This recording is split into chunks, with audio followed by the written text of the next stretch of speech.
Good afternoon, boys. Good afternoon. Good afternoon, sir. 12:30. That's the first time I think we've done something this early. Okay. And that's mainly because we just had him early this morning. So I'm here with Daniel Montes. Yes. Hello. How are you? Thank you. Good, thank you. And then the offside, Cameron Wilson. How you doing, mate? Good, man. What's happening? Excellent. Had a great time this morning with Daniel. Now we just have to dig into the main course, right? 40 So- degrees outside, It is 40 degrees. and It every looks like idiot who doesn't know how to drive decided today was their day. I had some fun on the way down. really? Jesus. yeah, well, you might have some more outrage today with the bushfire coming back. Oh, it's outrageous. There's a lot of scares for the bushfires again. Does anyone know where Scott Morrison is? He's probably in a national park starting a fire as we speak. Has anyone got a tag on him? I heard he went to Tasmania this time. To shoot a camel. He's off camel shooting. Yes, he went off camel shooting. Got it. All right, boys. So the three wines today. Let me tell you, this one here, Rosé by Gilbert. You ever heard? I've never about heard of this? him. It's actually a very young house. You believe that it's a family that started their wine in 2004. In the wine years, Young, that's yeah. very, very young. And yet, the amount of things that they have already achieved. This here is from Mudgee. So you guys ever have the time, just go around there. It's a winery up and coming. That region is going to become big. You know, how the Hunter Valley, it's taken quite a bit of time to become quite famous. I think that the Mudgee area, Underrated. because it's a little bit further. And so when you go there, you have to stay really the whole weekend, right? Yeah. So let's try this one here, and then we'll see it. If we know the Mudgee area here, it's cold. Normally we wait till we cheers, mate, but that's all right. sorry. Yeah, Sorry, that's all right, I'm man. only You getting can used to this.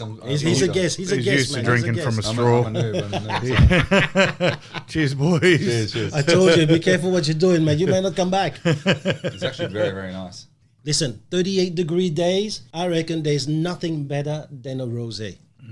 Ah, man, this is beautiful. The colour matches Cameron's face. Thank you. You steal that joke off Chris, mate. If know. you're going to come here and be Oh, original. I didn't hear it. I didn't Yeah, know. That's the first. Yeah, sorry. Every week. Every week. Don't worry. What's the 1st You'll time I've keep, done mate. Yeah, good. Yeah, no, that's nice. That That's is not very too nice. dry and not too It's got a sweet. very nice sweetness. Well, this normally should go very well with your sashimi. Tuna sashimi or smoked trout. Yep. Do you know what? I'm actually impressed. I drink quite a bit of rosé. I love my rosé, especially when it's full sunny day, lunchtime.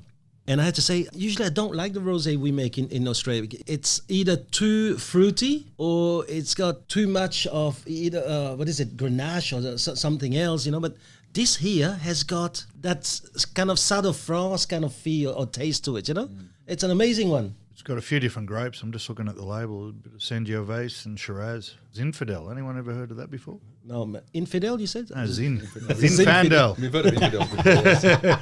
Yes. Yeah, Zinfandel. Oh, that's nice. Very good. So what's happened this week, this last week? What happened? What happened in your life? Where have we been? Oh, busy. Busy. Barreira's 5 minutes from opening, which is awesome. Congratulations. Thank you very much, mate. It's coming up a treat. Shit's all over Picton, just saying. Oh, really? No, actually, it's very nice. I like it. No, it's, so long work in progress, but we should have the guys in there probably tomorrow. Yep. Working out of there. And So who's going to be working out there? Oh, we hired pretty heavily. We recruited pretty heavily before Christmas, so there's 5 of them. Okay. They'll be working out of there. Yep. I'll be floating between the offices. Smaller crew and carry on to match the workload. Yeah, no, exciting. That's good. You don't sound excited. I'm tired, man. Yeah. I shouldn't be. I should be more pumped. I'm pumped. Yeah. Seeing that sign, mate, you should see the sign lit up. You haven't seen Well, it. I was looking at the sign. That's it's different. mate. You're talking about the sign inside the office over that timber table? Yeah. Yeah. No, when I was in there, they only put it up. We needed the Sparky Sparkies hooked it up yesterday, okay. mate, and it made the whole office. Everything else just. Oh, okay, so it's got lights behind it. I want to make love to it. How did you like? the 3D letter? They're 3D letters. Okay. Illuminated, like Like the one that we had in Preston's. Yeah, I don't know. Have you seen the carry-on office? Our external signage is 3D letters that are illuminated. Well, we couldn't do that here because the houses are too close. So we did it internal, and it's 2.4 metres wide by a foot tall. Yeah, just against the domino wall. Oh. And it's quite an open office, isn't it, for what I saw on the pictures? Yeah. We're trying to not do standard. Yep. So everyone can see, like it's like the old Preston's office. Everyone can see everyone when you walk in, working and all that sort of stuff. Yeah. That's good. Pressure's on the guys to keep it clean at all times. That's what that means. Yeah. But, Did you prefer the reception desk turned the way it was? yeah, as soon as we turned it, everyone sort of said that was a go. Yeah. You had the sign there in the desk like that. We had the desk going long ways, the reception desk in the middle of the office just going long ways because it is meant to be an open area. We didn't want to section it off, but it just wasn't. It was good, but it wasn't quite popping. And then TL, for the first time in his life, came up with a good idea. And it does happen every once in a while, doesn't it? And 14 deadlifts later because the thing weighs 300 kilos. I noticed he didn't help turn it. He just said that'd look good turn, and then watch me and Chad struggle. Who came up with the idea? You, buddy. Okay, so somebody else needs to do the carrying, right? You take all the credit. Somebody else does the carrying. It's like that auctioneer example I was telling you. The last time I did some carrying, mate, I didn't move for 15 minutes. Something in my back just went click. Oh, man, I hit the ground. Well, I've been carrying you in this podcast since then, for a few months now. Since then, I'm not carrying anything more than the microphone. No, so it's flash, and obviously the effort will all be worth it. Yeah. It's been very well received so far by the locals. They're all coming in and congratulating. Yeah, everyone knows we're there. Everyone's keen. So, yeah, no complaints. Exciting times. That's good. How did you get just 5 people? I mean, you've been recruiting for a little while to get those 5 people when the office is about to open maybe tomorrow. How did we get them? Yeah, I mean, how did you get to 5? I mean, did you pick anyone? So did they make the numbers? No, not at all. The last job ad we put up had 204 applicants. So out of 204, we interviewed 40. We gave opportunity days to 15, and we hired 6. We've already let a couple of those go because they didn't fit the criteria after a little bit of time in the office. And did you hire anyone with experience? Not real estate experience. We did hire someone with 20 years of sales experience, but they were the first ones to go. Oh, really? So it was the first time that we've tried to recruit where experienced agents have actually... Sorry. I think I lost a tooth. Yeah, I'm sorry. That's meant to be for salad. I made a mistake when I bought it, so anyway. Yeah, Daniel made a mistake. He bought in stale, that's not 6-month-old bread. It's good bread, but it's just meant for salad anyways. It was the first time I got a little bit excited because it was the first time that we've tried to recruit where experienced sales agents have actually applied for a job. The reason I say I got a little bit excited is we've only ever hired fresh people before, very little sales experience and definitely no real estate experience. And while that's awesome in the fact that we get to mould them how we want them to be and they don't come in with any preconceived ideas or any bad habits, takes a lot of time, takes a lot of effort, takes a lot of hand-holding early on. After 2.5 years of doing that, I got excited to have the opportunity to potentially hire someone who didn't need as much energy put into them straight away. But as I said, turned out they were the ones that sucked the most energy of all and are now looking for employment elsewhere. So I think that's one thing I've always been worried about when I was working in Preston's office. Hiring people with a lot of experience with old habits. Yeah, I don't like that. And they always have an idea of how they want to do things. You can't really mold them to what you want to do.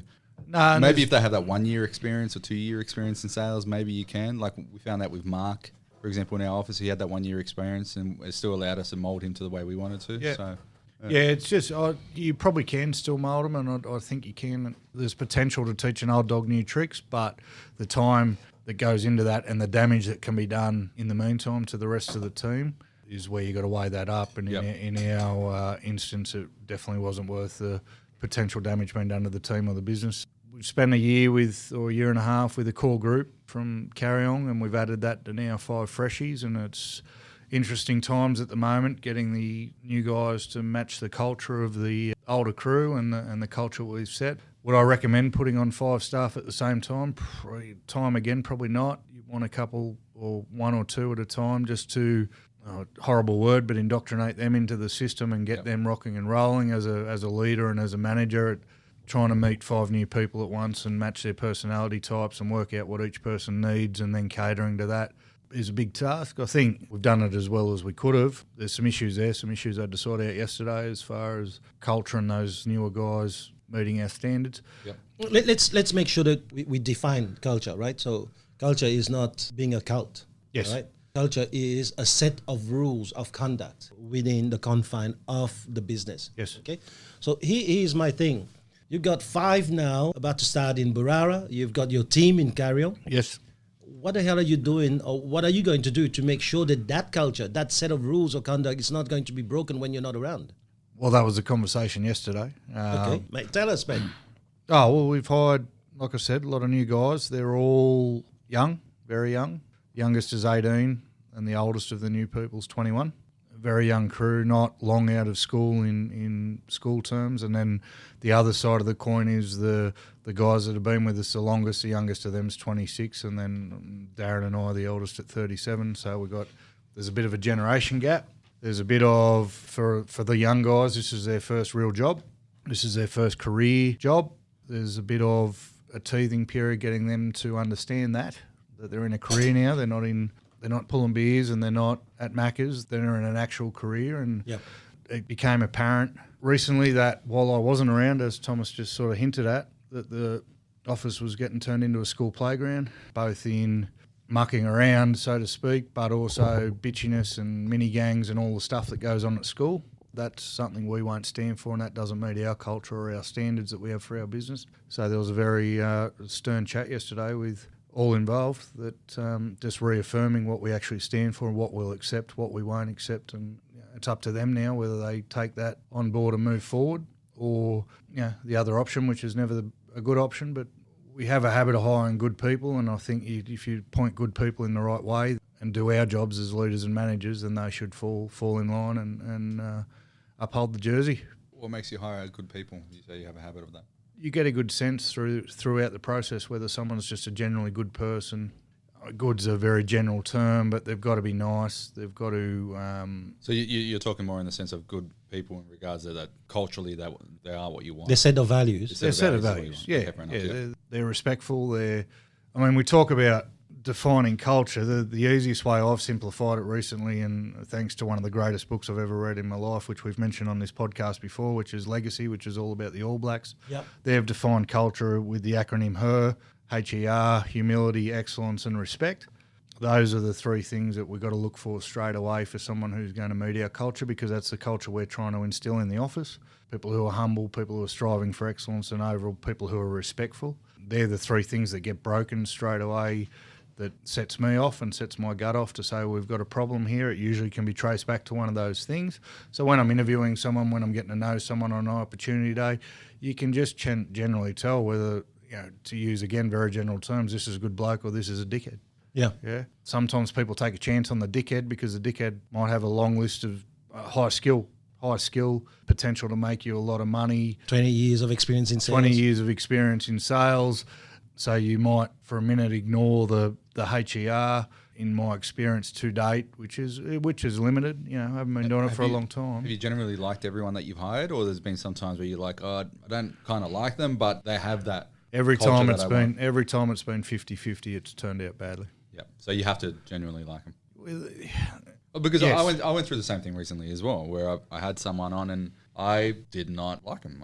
There was just something about him. I couldn't pinpoint what it was. I just found her quite annoying. You know what I mean? That might not be your fault, and it might not be her fault. No, right? It's just the way it is. I had this conversation with someone the other day. Someone rang me and asked me for advice on one of their staff, and it was a similar thing. I just don't like him. Yep.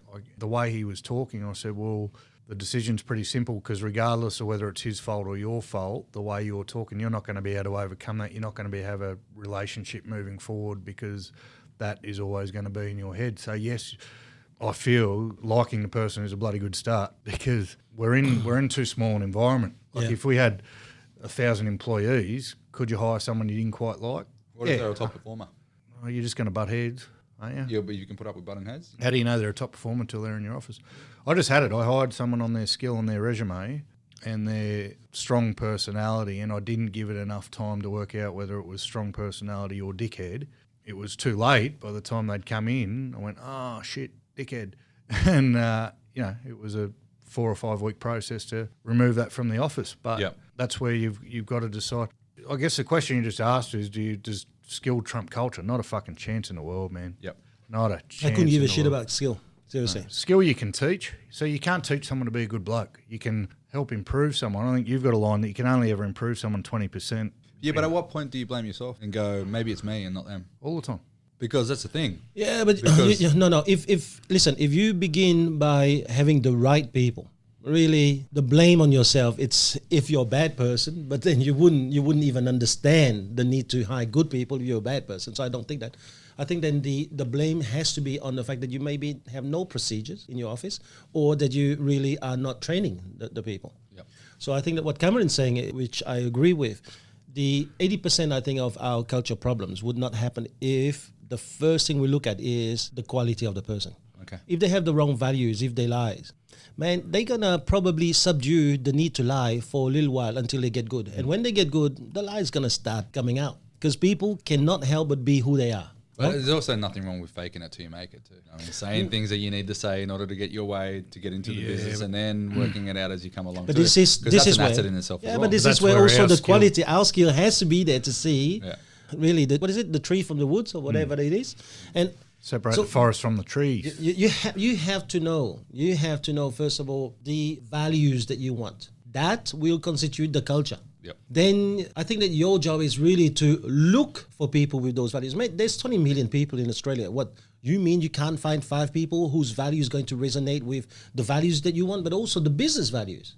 Yep. You know, because the business values require certain things. Business value requires, for example, a good value is a giver. So if all you have is a bunch of takers around you, mate, your business is going to die. You have to surround yourself with givers. Cam was talking about the 3 sets that the All Blacks have got. And, you know, they're saying, good people make better All Blacks. Better All Blacks. And the 3 values that they really espouse are humility, excellence, respect. So if you don't start by having humility, meaning I will always put myself below you. It doesn't matter if I succeed or if I do well, I will never do that. It doesn't matter what happens, I will never take the limelight out of you. If I was your partner or if you were around me, I'll make sure that you will always be higher than me, no matter what. That's the first thing that you have to have. Excellence doesn't mean skill. Excellent means even if you're unskilled, you do the best you can with the skill you have. Yeah. You get it? Yep. So there's people who are so highly skilled, but mate, they're a bunch of thieves. Then there's people who are not so skilled, but the level of excellence and commitment they have just will drive them not only to build their skills up, but then to utilize that set of skills that they have 100%. And then the last one is respect. In my books, respect is the highest. That's easy to find in an interview. As soon as they bag their old boss or...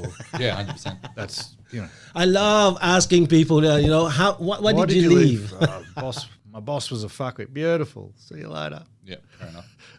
I interviewed a bloke. I said, why real estate? He said, because I fucking hate real estate agents and I can do it better than all of you.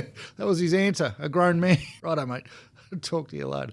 So that's pretty easy to pick up on. Okay. Sometimes the excellence one is... I like the humility one, though. I heard that recently where, you know, Jocko Willink? Jocko Willink, yeah. He was talking about humility in one of his podcasts and saying that he would purposely put the other person down with not put them down, but put them up more than anything else. Give them the opportunity to rise more than anything because that was important to them. And I think that's important too. Like if you can show that people and you can put them there, I think the other 2 follow along easily. The respect comes out of that. The excellence comes out of that. With humility, we don't get in our job the 400-pound gorilla because humility in that sense says, yes, I'm doing better than everyone else, so I'm going to turn around and reach back and pull them with me and help them in that sense. If the humility is there, there's open conversations between leaders, managers, staff and staff. Without humility, there are none of those conversations, and ego rules the world, and we're all fucked. You know? Yeah, that's right. I've hired some beautiful, beautiful humans, much better people than me. Yeah. You know, Tom Ballards and Monzies and that's not hard to find. And all those guys, mate. No, yeah, but they are.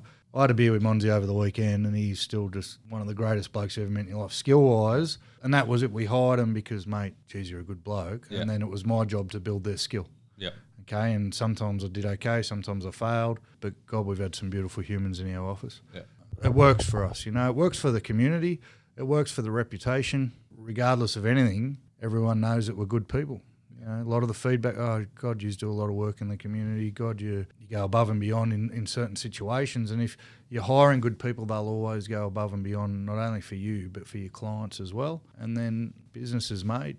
I really reckon, and we always use 80-20, man, but I stick to that because it's easy. So I don't know whether it's a real figure, but I truly believe that a big chunk, if it is 80, so be it. 80% of your issues in an office would not happen if you have the right people. You look at humility, and it's very easy. Again, in the interview, you can ask them. You see how they are. You know, I always look at a recruit when he comes into the office. Does he say hello to my receptionist, who is probably the lowest ranking, maybe on par with a support person? Because if they're polite with them, if they got plenty of time, if they're nice and they smiley because they've got plenty of time for that person, chances are that's the person who's got the humility. the guy that comes in and would not even bother addressing my receptionist or being polite. I know already. Yeah. You're going to hide it from me because you're going to try and get a lot of job. that in young people. So is that a generational thing? So you think that this generation, they're not polite? I think this generation gets to understands on how to socialize and how to meet people and greet people. I think that happens a fair bit. I say it happens a fair bit because when I see a young person that does that, then that stands out to me. They come in and say hi and they're respectful. For me, have some more wine, man. It is kind of a generational thing. You liking this one, huh? I do like this one. Can you fucking speak up? Man, this rosé is quite nice, isn't it? TL thought it'd be a good TL thought it'd be a good idea to get a bloke who talks lower and slower than me, and let's see who can. I just wanted to make sure you look good for one. Oh, mate, there's not enough. You can't polish a turd, but you can roll it in glitter. That's what I've heard. It's terrible. It's absolutely terrible. We just spoke. Disgusting. I just spoke about. It's only the first bottle, man. What's this bottle called? You can't do that. What's it called? The Bogan. The Bogan. Yeah, okay, well, that would be something. We're not there yet. We're not there yet. We're not at your bottle yet. Just wait. Some of those, all of those beautiful people I just talked about that I hired were this generation, right? And something that just triggered me when Thomas was talking about humility, something I missed, which has just clicked to me. The gentleman that we recruited that walked out of your recruit course recently sat down in his interview, and the first thing he did was rattle off all the awards he'd won over his career. And he didn't even stop to say g'day. He just said, I've done this, I've done this, I've done this, I've done this. This is a 40-year-old man. Some of the best people or humans I've ever met in my life have been some of the 21-year-olds that we've hired recently or in the past. And he's a 40-year-old man who I miss. He rattled, and I got excited by, this guy. Yeah. Where if I was looking for humility, and what happened, he came down to the recruit course, someone gave him a hard time and he left. So that's a good starting point, looking at that stuff. Yeah, well, I hope that you rewarded that someone because he saved you from a lot of money and heartache. Yeah. I've tried to call him to say thanks, but it does make it easier when they decide to do stuff like that, where they leave out of their own accord and that's it. Yeah, but that's not what TL's there to do either, though. We got to be better at our interview skills. We got to be better at our opportunity days. We got to be better at picking all that stuff up. There's no perfect formula, so no. He's the first person I've ever had walk out of the recruit course, but he's not the first person I've had fail it. Mm-hmm. And that's a burden on TL. It's not nice. I talk about how it's not nice to let people go, regardless of whether they're dickheads or not. It's not a good feeling. Yep. And for TL to have people come to his course who clearly shouldn't be there, and if we'd done our job better, wouldn't be there, for them to then have to fail them or push them to a point where they do break because he knows he's doing it to save us money most of the time. I also do this to save them time. Yeah. You imagine you have the wrong person who shouldn't be doing what they're doing, do that for 3 months to realize it's not for them and then walk away because they've been unhappy all throughout the career. It's like your opportunity. I think that our time in real estate has taught us a lot of things. And so we have a job to really help people save time. It's a little bit like if I decide to become a ballet dancer, I hope that the person who was coaching me would be brave enough to say, listen, Thomas, it's not for you. Looking at the way you build and maybe the way you dance, now maybe it's not for you. And I think that they would do me a favor rather than lie to me and say, oh man, if you work hard enough, you'll get there. I think that they have a responsibility just like we do, right? But let's go back to that culture thing. So humility is very important, but excellence, how do we really find about excellence in people? Because a lot of people, they, as I said a bit earlier, they make the mistake and confuse excellence with skills. Skill, yeah. Right? So a guy who's been doing 20 years of carpentry does not make that guy a specialist, a master carpenter, right? Yep. For all I know, he could be a bad carpenter who's been doing this for the last 20 years. Yep. Yeah, I find that the hardest one to pick. So I simplify it a lot. If we use it in the context of our opportunity day, if someone goes home at 5 o'clock, I go, someone's still there at 6 o'clock because I've set them a target for the day and they're doing their best to get it. That falls into that bracket for me. And because they're seeking excellence. They're just trying to do the best they can. And time is not going to stop them from seeking. Yes. Yeah. All we ever want from people is to do the best they actually can, and that's going to be different levels for everyone. The best you can do is obviously way below what I can do, Dan. But as long as you keep trying to achieve that, mate, you're going to go places. Well done.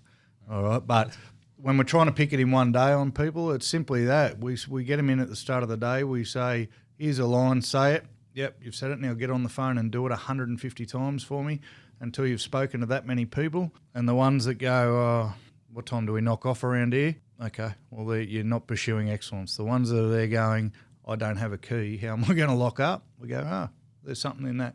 I've been guilty in the past of putting too much emphasis on that, and we've hired some people where 1 or 2 weeks later we've had to go, shit, we made the wrong call, purely based on how hard they work on their opportunity day. That at one stage, that was the only criteria I had. If they stayed and they did their numbers and they were keen and didn't fuck around, you hired because your work ethic. Because I count work ethic above most things in the job we do, especially when we're hiring for bench, when we're hiring for lead generators. The work ethic they have to stick at that job and do it.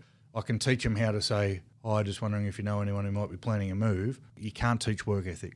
But finding that balance now I've got to sit back and go, right, got brilliant work ethic. What else is going on? Because work ethic doesn't overcome other dramas as well. Yeah, I think that also excellence is not something that you just do with phone prospecting or when you are at a job interview.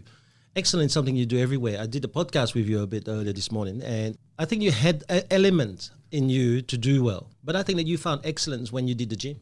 Yep. I think that CrossFit brought an enormous amount of excellence out of you. I mean, to wake up at 4:30 and right at that 4:30 start doing the Wim Hof or whatever it is, it takes excellence. So quite often, for me, that lunchtime, that break around lunchtime, when I sit down with you and I start talking about what you've done, whether you have played a sport at high competitive level or what you've done in life, and the way you tell me the story tells me whether you are a student of excellence or you're just a guy that just lives life. What about something as simple as dress code? They walk into the office and they're not dressed. Absolutely. That's an excellence thing, Yeah, but isn't it? I think you can teach that too, because there was a stage there where I didn't dress very well. Well, were you doing the best you could?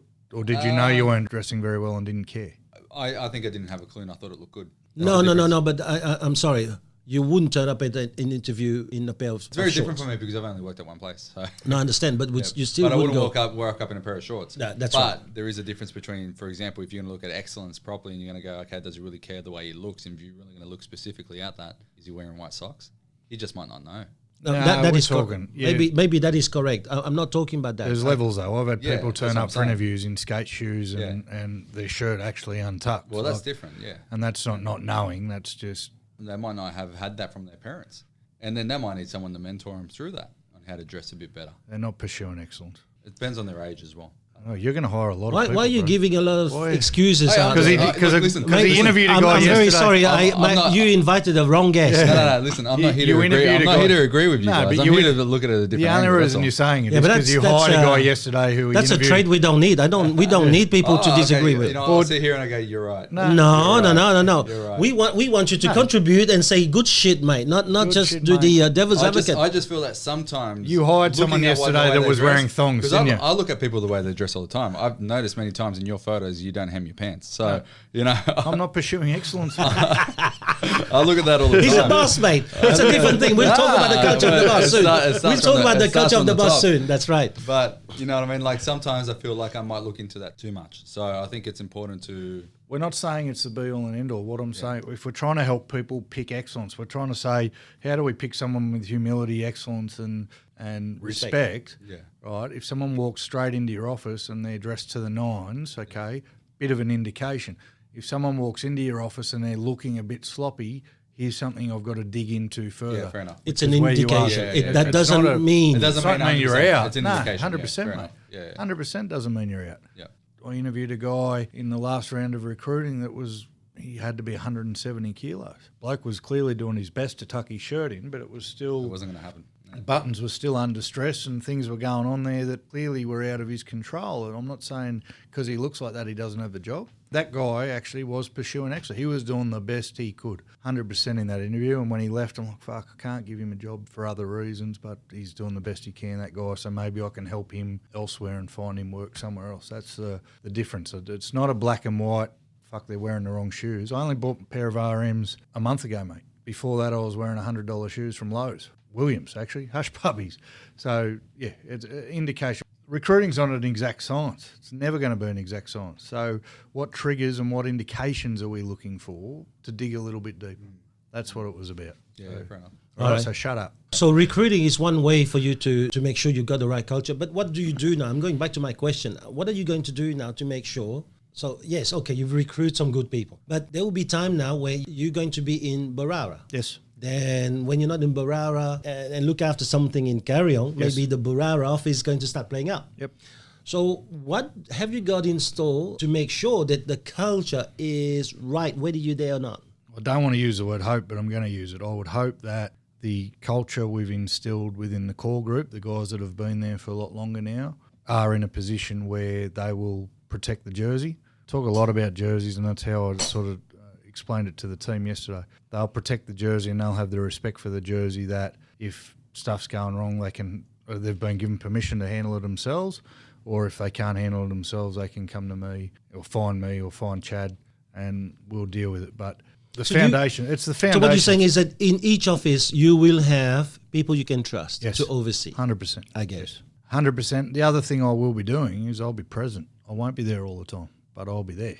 As a leader, we have to be present. Otherwise, even the guys that you trust, in the end, it's still up to you. You uphold the culture with them. So we have to be around. I mean, you were on the planning meeting the other day. I'm going to be in Barara certain days. I'm going to be in Carryong other days. If there is ever an issue, I'm on the first plane to get there and solve it. But I'm very proud of the fact that we do have a core group there now that I trust. They've given me no reason not to. I mean, Carryong's easy because my wife's there and she's got a vested interest in upholding that culture and making sure that our livelihoods are protected. But I can honestly say that with Darren and Elle, I believe they have a vested interest now. They feel an emotional attachment to our livelihood and the business as well. I feel like... So you can kind of leave them in charge and say, hey, look, you're in charge while I'm away. That would uphold that culture. I don't think that you even have to say it. I went for a Christmas party with your team last month, and I have to say, Ellie and Darren have got an amazing sense of accountability and that kind of feeling that the team is theirs. Ownership. Almost. Ownership. They have that sense of ownership, And so you don't even have to tell them what they need to be doing. They will just do it naturally, isn't it? I missed a training session earlier in the week, which I shouldn't have done, but I did. I was late. And Darren, did you shout them lunch? Darren stepped straight up, and I hope you shout them lunch. We find we have that with Mitchell a lot in the press. You shouldn't. The team is listening to this. Ownership of the business, right? Ownership of the business. Yeah. I want them to own business because in the end, the business is my golden egg, right? Yeah. And the business is Chad's golden egg, and it's Crystal's golden egg. But you know who else's golden egg it is? Every staff member that we employ. Absolutely. Because they can set themselves up for ever and a day with that business. Yep. Right?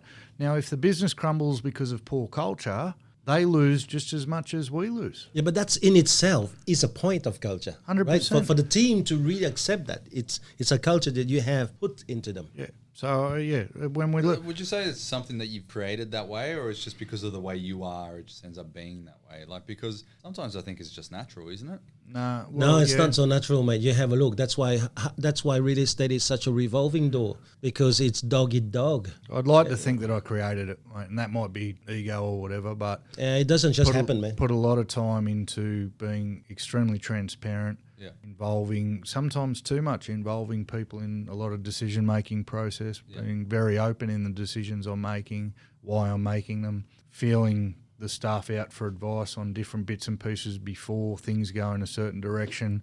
We spoke in the last podcast, sharing the figures with them so they know exactly what money's coming in and exactly what money's going out, giving them permission to make decisions, giving the whole office permission to tell each other to pull their heads in if someone's stepping out of line. I really want people to own the jersey. We're a team. We wear a jersey. We've got to have fucking pride in that jersey, because that jersey is going to carry us all. And, with the guys that are still with us and even some of the guys that are left, they're still wearing the jersey, mate. Like I said, I had a beer with one of them over the weekend. He's still wearing our jersey. He's still one of us. He's just not employed by us anymore. He's off doing his own thing. So like to think I've created it. We've created it. When you sit back and go, and you see glimpses and you go, fuck yeah, we got a soldier there that's not going to let us down. And now it's their opportunity and their job I've bestowed on them to make sure the other soldiers fucking fall in line. When so to go back to what Daniel was saying, I think that the culture is what you as a leader live. You can have a set of culture that you say, all right, here's a textbook. I need this, I need humility, I need excellence, I need respect. But if you're not humble yourself, you won't have it. If you don't have respect, you won't have it. So you as a leader, I think, have to leave it first. So I don't believe it's the amount of time that you're around your team, but when you're around your team, you have to be consistent in your set of values. And that's very crucial. And especially when you have 2 offices, your time is already cut in half. Ken's probably going to be listing on this side and the carry-on side, so he's going to be pretty busy. But when he walks into the team, the vocabulary he uses will set the culture. The action he does. By action, that doesn't mean, well, he's going to talk to them and tell them what to do. No, what does he do? If you don't go beyond what you need to be doing, then chances are you'll never get excellence for your team members. We talk about canny, so the constant never-ending pursuit of improvement. Can I? Yep. I have added to that for our own philosophy for the business I want to create and with the staff, and it's a constant never-ending pursuit of excellence. Just always, never stopping, trying to be the best you can, trying to be better. It's worked where if things are slipping or I notice something, I go, all I've got to say is, we're pursuing excellence there. That's the line. It's to go, righter. It's the same as saying, did you do your best? We spoke at the start of the year with our guys about when I showed them the figures. Now, if everyone actually just met their best and everyone's best is different, these figures would be here, okay, for the next year, and this is where I expect them to be. And then after the first day, people ring me with their results.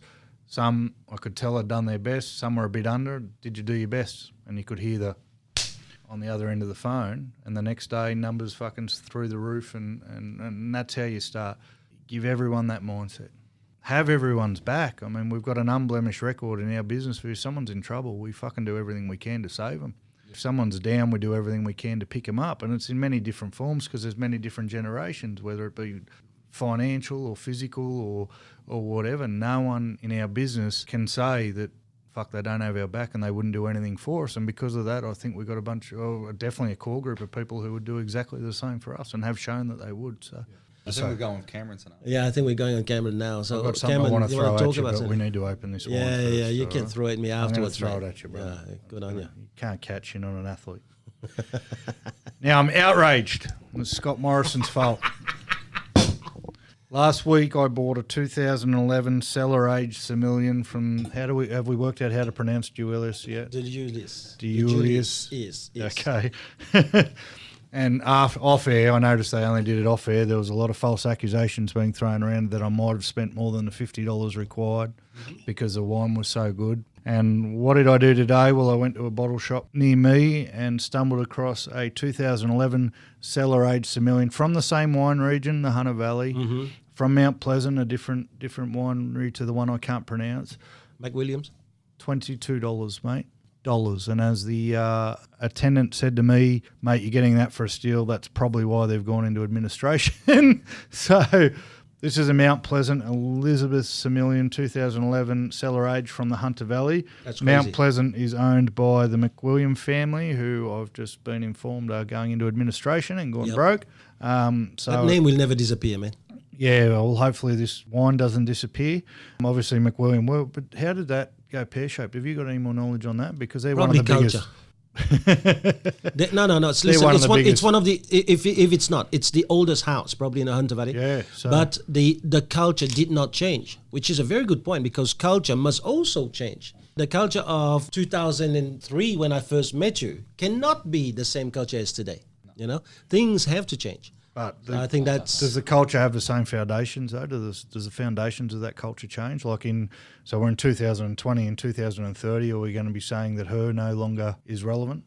No, but I think that her are the top 3. You will see that they have another set of like a dozen that is changing constantly, right? We don't. So they have the foundation, they have the pillars. Yeah. They have the pillars, but that doesn't mean that the first floor, the second floor doesn't change every now and then.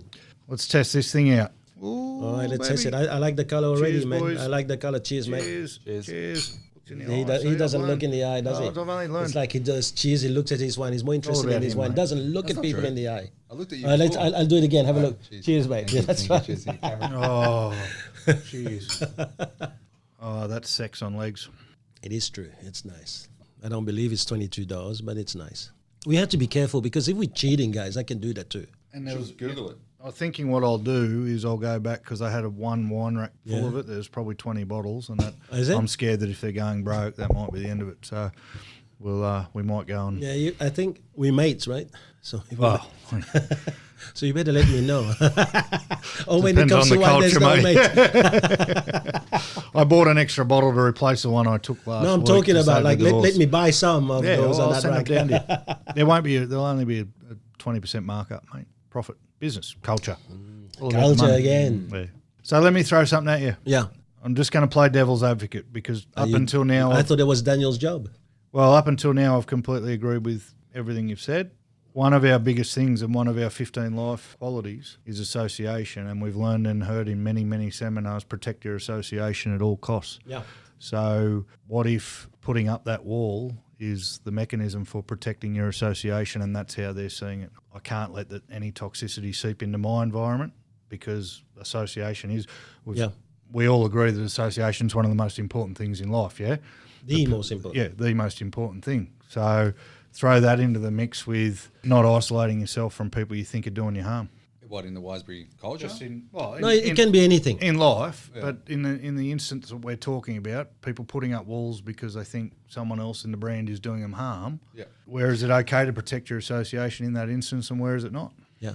Is it harm or is it misunderstanding or is it a sense of I've been wronged? Yeah. Okay. Perception is reality, right? So if their No. if their perception is they're being harmed, No, that's what lousy people do. I think that great people make sure that their perception is as close as to reality as possible. And this is why, I am often implicated into a lot of crap. But you know what I do? I always try to listen to both sides. When I listen to both sides, then as a bigger person, I can really sit down and have a look at whether one has wronged the other person. I think that association is, if it is your enemy, I understand. But if it is from someone you're okay with, and through a misunderstanding, you're now starting to think differently, I'm sorry, you can't do it that way. It's a little bit like, I've had my disagreement with my children. Does that make me then say, do you know what? That's bad association. I don't want that. No. Yeah. So a lot of us, we use these things to fit the way that we think. But you know what? It doesn't matter how much logic you put into things. If you start on the wrong basis, it's wrong. Isn't it also having an understanding of everyone at the end of the day? You're different in the way I think, and you're different in the way I think. Just because we think differently doesn't mean it's right or wrong. No. But if I have an understanding of that and it doesn't affect me, it doesn't mean it shouldn't associate with you or should associate with you or not. Right. You know what I mean? Like I found myself before in the past, say goodbye to a lot of friends, which I could still be friends with now. But they weren't bad people. just had a difference of opinion, like guns Very in America. difference of opinion, Yeah. 100%. I could have learned a lot from that person. I could have been wise about it, but I didn't. So I think you have to be very careful in regards to that. You know, even if Sorry, go. you're all right, no, go. No, you go, you go. Finish your point. No, it's all right. Finish your point. I forgot now. I spoke You over you. I'm interrupted sorry, rudely. buddy. Yeah, I did. Yeah.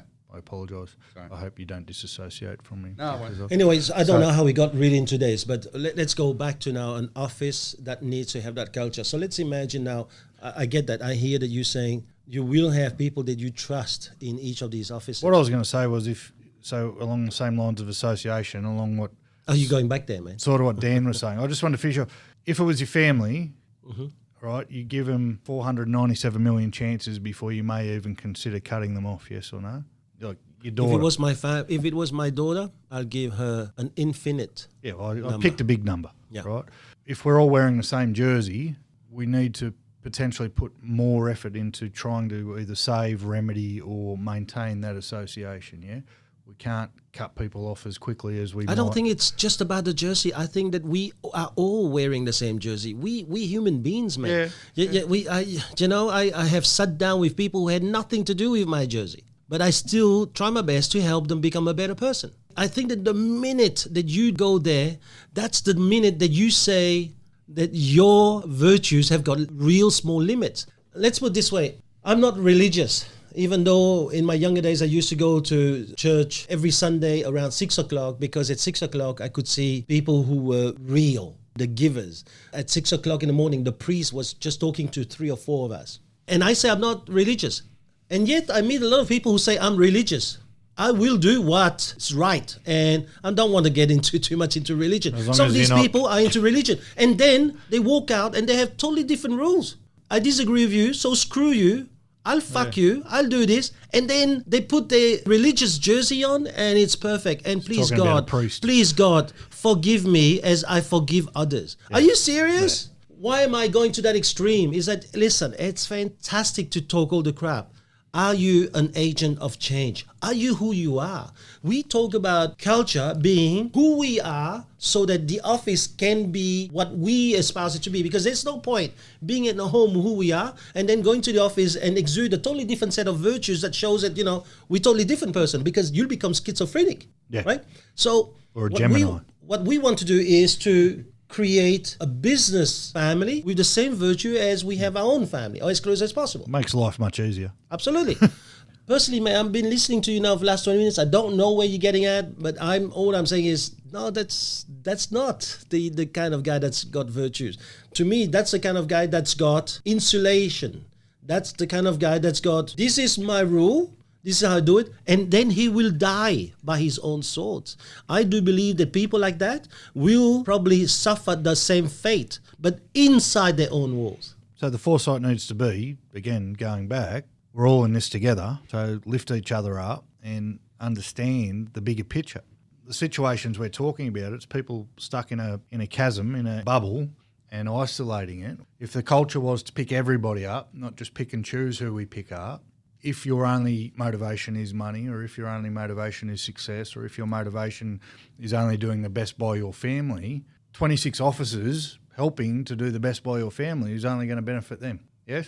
And that's where people are a bit short-sighted, I feel. Yeah. Anyway, I just want to go back to your office because we were talking on the real culture. So let's imagine you have those two people, one in each office. And I know you're going to have your wife in one of the offices, and probably, I would say, Darren in the other office. Mm-hmm. I know Ellie is going to probably be in the one in Carry-On. Yes. So what if they're not around? How are you going to make sure that the culture is still right? As far as a writable plan, there isn't one. However, again, use the word hope. If the culture that we expect and the culture that we've instilled, and not just in those three guys that have been there for a while, that they'll expect out of everyone who steps foot inside our door is there, then the odds are in our favour of it not being an issue. The odds of 5 people going off the rails altogether, hopefully someone's got the balls, the nous, the fucking initiative to step up and nip that in the butt, or at least sometimes it's not the balls. Sometimes you become so much of a friend you don't want to dob someone else. Yeah. Not even dob, person, right? Just or have the initiative to go your own way. I've worked in a situation where I didn't like the culture and didn't get along with most of the people in the office, so I sat in my corner and I went to fucking work. Now, if there's 5 people in the office who aren't upholding culture and everyone says, well, I don't like their culture, so I'm just going to sit here and go to work in my own bubble and not involve myself, if everyone does that, chances are we'll be okay. I know that's not a fail-safe plan, but that's what we've got at the moment. I've got a core group of people who I trust with my jersey. I've got 5 new people who I trust with the jersey to a point, not to a point where I... The jersey or the pen? Hey? The pen. And it's up to, and that was the conversation yesterday, it's up to everyone to wear the jersey with the same pride and have the same respect. And keep their pen in the pocket. Yeah. Yeah. So it's a hard thing to control, though. It is a hope thing. There's everything, you could do everything right, but still you don't know at the end of the day. I thought I'd already instilled, so you're right, because me being I'm fucking awesome, I thought I'd instilled that culture with one conversation at the start of the year, right? You look at our production from the first week of the year to last week, so we've only been in 2 weeks. The inmates all brought themselves down, and every one of them, to a fault, fell way below their achievements from the week before. Yep. One thing we haven't spoken about is that environment will always overcome will. Right? So it doesn't matter I guess I've got to go back on what I just said. It doesn't matter if one person chooses to insulate himself from the other guys not upholding culture. At some point, that's going to feed into that person, no matter how strong they are. Absolutely. So also finding the person who's kind of like the ringleader of the group as well. Like, for example, with Preston's, everyone loves Mitchell. Yeah, that guy. And so I know if I leave, whatever Mitchell does, everyone will do. Fuck, they're all going to be Roosters supporters, mate. Not a chance. But if I give Mitchell the responsibility and he wants responsibility to look after the office while we're away, Mitchell takes it on board quite well. So he'll go to Picton? If I ask Mitchell to go to Picton, he'll be there in a heartbeat. I asked Mitchell the other week to... No. So he'll go to Picton just for a few days while you're away, and then he'll go back to Preston when you're back. Yeah. Yeah? Yeah, 100%. So when he goes to Picton, what happened to Preston? well, if Michael's there, Michael's there. But if Michael's not there, it's like Mark or someone else. I know what you're saying. Yeah, I get what you're saying. So what I'm trying to say is, what is that one thing that you need to have to make sure that the culture at least is heading somewhere, whether there is someone in there or not? Yeah. Consistency, and if Consistency from whom? everybody, but the leader. Listen, I'm going to give it to you, right? I think you need a procedure manual. Okay. Nobody should be driving a car unless they know the rules. Correct? Instructions are for pussies. No, I mean, you Just need put to the flat pack together, mate. It'll go. The problems we think about it too much. Fuck, You why need have I to- got 10 screws left over? You need to at least know the rules, correct or not? Yes. Here's the question that I ask a lot of our people. When was the last time you got your team to pass an exam on your procedure manual? Because a lot of our troubles or arguments are always, no, that was my buyer, or I did this. No, I didn't steal it from you. That was my contact. But what if everybody was to pass the test? It takes the grey area out of any arguments. Yeah, because people don't want to be punished. People don't want to take a buyout and found out that afterwards they were not entitled to that. So what if they knew that? And so I think for your business in both of those offices to go well, make sure they all know the procedure manual. Yeah, and I said to you the other day, we're extremely lacking in that department. It's something we're on because a lot of the arguments, if there are going to be any, there's a lot of grey area around them. No, I think this or I think this. You can cut out all the think by having the instruction manual there. Did you do it to the manual or not? Yes or no? End of discussion. Save yourself a lot of heartache. And it also gives those guys who are going to take a senior role the leverage in my absence or in leadership's absence to go, mate, here's the book. That's what it says. It's not me telling you, there's the fucking procedure manual. So, yeah, get onto it. And it happens in every kind of offices. We talk about the procedure manuals. Like some of us do have procedure manuals, but because they're not tested, nobody really follows the procedure. It becomes almost one of those obsolete books that you never read anyway. It'd make life a whole lot easier instead of so much bloody training and having to explain Mate, everything. Darren- Can you just read this, please? Dan Butcher gets them an exam. Dan Butcher's make sure that all his new people actually pass an exam on the manuals. His before procedure manual's 1,200 pages long. Yeah, though, I get that. It's bigger than the Bible. However, he's working on it, man. My biography of Winston Churchill turned up during the week. That's something that changed. Yeah, 1,024 pages, mate. Wow. It's still sitting on the bench because I prefer the pictures. Listen, man, I forgot the books. I've been reading a book lately, like on Kindles, and I've been spending hours and hours on the book. It just told me this morning I was still on 25%. Fuck, isn't it? One of my favourite books of all time is The Success Principles, and I had to listen to it because in audio form it's 26 hours in audio of someone reading it to you. Oh, man, one of my favourite books is A Course in Miracles, 1,200 pages, 1,200 something pages. I'm like, I want to learn more about Winston Churchill, and it turned up in a fucking crate like this. My wife took one look and goes, not happening. Don't you doubt me. Mate, I read for an hour because the other thing about the 1,024 pages is the writing is as small as the description on this bottle of wine. And I read for an hour and I'm 4 pages in. So, well done, idiot. He was born in 1874, I've learned. I'm done. Listen, when it comes to culture, I have to tell you, boys, I'm very pedantic on culture, but it also has got different degrees. Nah, man, He's a newie, mate. He's a newie. You gotta have. He's a newie. You're pathetic. No, best be ringing Mitchell and saying, mate, I'm handing you the keys. Are we allowed to have toilet breaks? We are allowed to have toilet breaks. You all right? Do you have to go and vomit somewhere? Or? No? Okay. I'll drink you boys under the table. Mate, we're at a table. All right, just... We're at a table. How was the piss break, mate? Good? It was good. I feel better now. Did you sit down? No, I stand up. Make sure it doesn't get wet. That's all. All right, maybe it's too descriptive, boys. All right, that's because you run like a girl and you sit down to pee. Yes. He was just... You're just trying to tell us you didn't have much to say because you don't know much what about I'm college. saying is that I'm probably not keeping up with you guys, but what I'm saying is that... You're keeping up with it. What I'm saying is that culture just comes naturally to us. You're asking about me, Jason, Michael, and Alex. Everyone has their own culture and That's it's right. based off their values, right? Well, we act the way we are because of who we are, and that's it. And then people either join our culture or they don't. So now, whether that's right or wrong, I don't know. But people end up joining our culture. I've found every single time. We've had Mitchell, Mark, Aaron, Antoinette, the property management team. They've all joined our culture. We've got no one that steps out of line in our office. I don't feel they do anyway. You mentioned before that you got great faith in Mitchell. Yep. What have you done to instill that in him? What have you done for him to protect your jersey? Honestly, I just feel that we've always had a clear, open line between each other. You know, we've always spoken properly to each other. We've helped him out on things that were personal as well, outside of work. We've invited him to things to be part of our culture. Honestly, the way we are at work is the way we are at home. There's no difference. Do you have salespeople who are not maybe like that? Yeah, but they don't last long.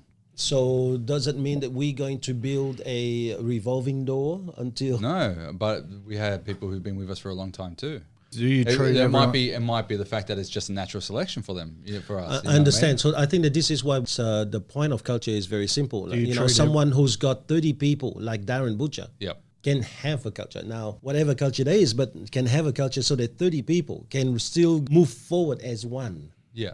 So do you treat everyone like family or just the ones you like? No, we treat everyone like family. Right.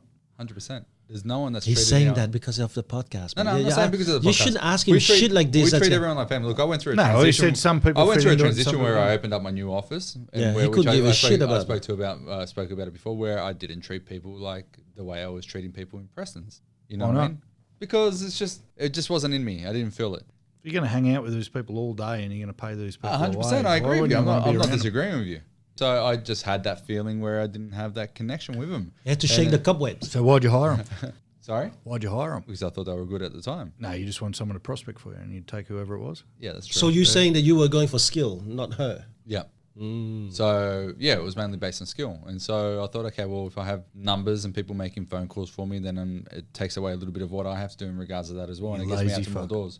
No, not lazy. It's just trying to work smarter. And through that, I found, me personally, that I, at the time, in this first part, which I spoke openly to you about it before in the other podcast, was that I wasn't treating them like the way they should be treated. And so then I learned that, okay, in order for me to get people to perform, I needed to go along the ride with me, not, hey, this is what you do, you just do the job and that's it. It doesn't work that way. I've learned that in this short time that I've been running this business here. For me, it's to be who you are outside of work and inside work. Like I said before, I would treat my family different to what I would treat my employees. And I was doing that in Picton. Where now I'm learning to treat my employees the same way I treat my family. Yeah. You guys have got such a powerful energy there where you got mum and dad involved, you got 3 brothers involved, like sister. Sister. I talk about my wife working in the office. That's 2 of us treating people like our family. The pull, the energy that you guys and the culture that you guys can create by involving people in that, mate, is far and beyond what a lot of people have access to. I don't understand it because I fucking can't stand hanging out with yous. But if you treated every single person that come across your paths like they were one of the Montes, mate, you guys would be unstoppable. Yeah, and which we do. And you know what? I've learned a lot from Michael and Alex in the way they do things as well, because they really get people involved in that sense as well. You know what I mean? Where me and Jason are a little bit different in that sense. Jason a bit better than what I am, but myself, it's kind of, I wasn't like that. Well, then don't hire them. You don't want them to be part of your family, don't hire them. No, but yeah, I get you. I have to like them, but sometimes it's kind of like I have to go further.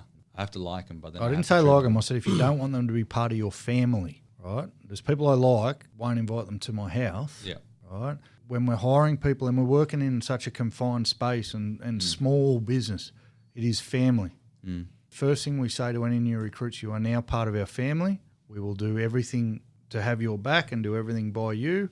You abide by the culture. You take part in the culture, and everything's going to be roses. But we use that word family. So it's not about, you said, do you need to like the person? It's more than do you need to like the person. You have to be happy to have them part of your family, because your work, especially in your business, especially when every single member of your family is involved in the business, your business is your family. I'm sure you see Mitchell as a little brother or whatever. Mitchell, Mark, 100%, Aaron, It's got to be every single person you put on, mate, until they break that culture. You take them in as that. They don't have to earn their way in. You've employed them, so they're in. But it's also understanding that they're not that at the same time. So there would be decisions that they make where you put yourself in their shoes that you would probably make similar decisions as well. So it's understanding that too. That's hard. You can get that over time, though. Like I say about the core group we've got, the senior guys there are now making decisions based on family and what's best for the group. You know, they don't have to earn that. We have to earn that from them, for them. We have to actually – it's all right me saying you're now part of the family and I've got your back. Until you show it, why would they have your back, and why wouldn't they be thinking out for themselves? Well, I guess that's why you could leave your office alone and they will do that for you anyway, because you've shown that to them. Going back to what we were talking about before. So listen, guys, the most important person in the culture topic is the leader, right? Yes.